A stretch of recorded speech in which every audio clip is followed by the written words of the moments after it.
Buenas, mi nombre es Rachel Contreras, estudiante de Comunicación Social del séptimo trimestre. Hoy les voy a estar hablando un poco sobre lo que es el proceso de la comunicación humana, sus teorías y sus principios. Para empezar a entender lo que es el proceso de la comunicación humana, primero debemos definir a la comunicación. La comunicación se define como el proceso de intercambio o impartición de información, ya sean ideas, opiniones, sentimientos o simplemente información que resulte de interés, a través de la palabra oral o escrita, o bien sea a través de signos. Hay elementos que van involucrados en este proceso, empezando por el emisor, que es el que va a impartir el mensaje, lo va a transmitir. Luego tenemos al receptor, que es el que recibe y procesa el mensaje. Luego tenemos el mensaje, que es la información que se va a transmitir, el canal, que es por donde se transmite dicho mensaje, y el código, que es la lengua o el idioma, o bien sea si se transmite por lengua de señas. Desde el siglo XX hasta la actualidad, la teoría de la comunicación y por su defecto el proceso de la comunicación humana han sido estudiados. De esta forma se le han ido dando diferentes enfoques, como por ejemplo la teoría que tiene base en la lengua, que fue desarrollada por Saussure. Luego, la teoría física-matemática, que fue desarrollada por Shannon y Weber. También fueron destacados los aportes que dieron Lasswell, Lazarsfeld y Bertelson en el campo de los efectos de la comunicación de masas. Asimismo, desde una perspectiva sistemática, tenemos a teóricos como Paul Watzlawick, quien es uno de sus máximos exponentes. Watzlawick definió a la comunicación como un conjunto de elementos que se encuentran en interacción, y toda modificación en alguno de estos elementos va a afectar a los otros elementos del sistema y al sistema en general. Con esta definición, se entiende que la comunicación es un sistema abierto, basado en interacciones, y todas estas tienen un contexto determinado.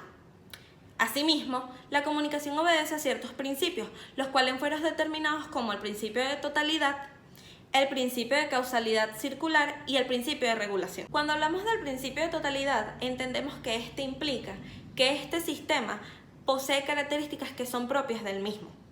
Luego, por su parte, el principio de causalidad indica que los elementos que son conformantes del sistema forman acciones y por su defecto reacciones. Y finalmente, el principio de regulación establece que no existe ninguna comunicación que no obedezca a un mínimo de reglas para que éste sea llevado a cabo.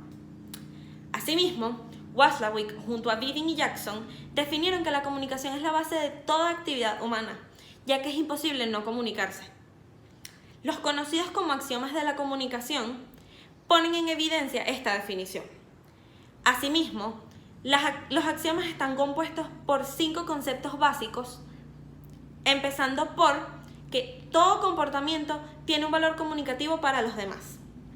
En segundo lugar, encontramos que se debe distinguir entre los aspectos que relacionan al emisor y al receptor y a los aspectos que relacionan al contenido.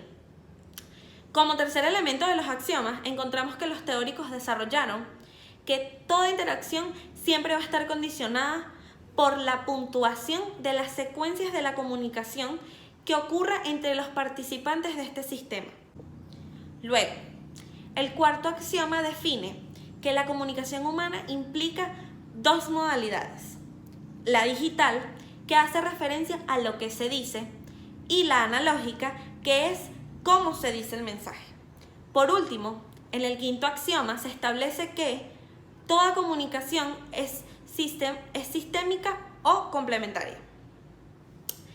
Cuando estos axiomas fueron planteados, el proceso de la comunicación humana tomó otro rumbo, dejando en evidencia que este proceso es más complejo de lo que se creía y que va más allá de una visión unidireccional, por lo que se percibe que la comunicación no es un proceso que sea unidireccional, sino que es un proceso totalmente bidireccional, en el que siempre debe existir un intercambio, ya que existe relación entre el receptor y el emisor.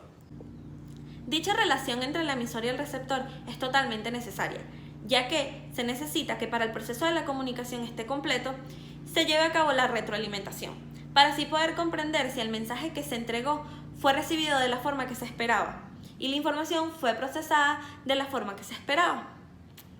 Cuando Watzlawick y los otros teóricos desarrollaron estos planteamientos, el punto de vista que se le dio al proceso de la comunicación humana se mantiene hasta hoy en día, a pesar de que muchas veces es percibido como un proceso sencillo, aunque no lo sea. Muchas gracias, eso fue todo. Espero que esta información haya sido de mucha utilidad. Muchas gracias.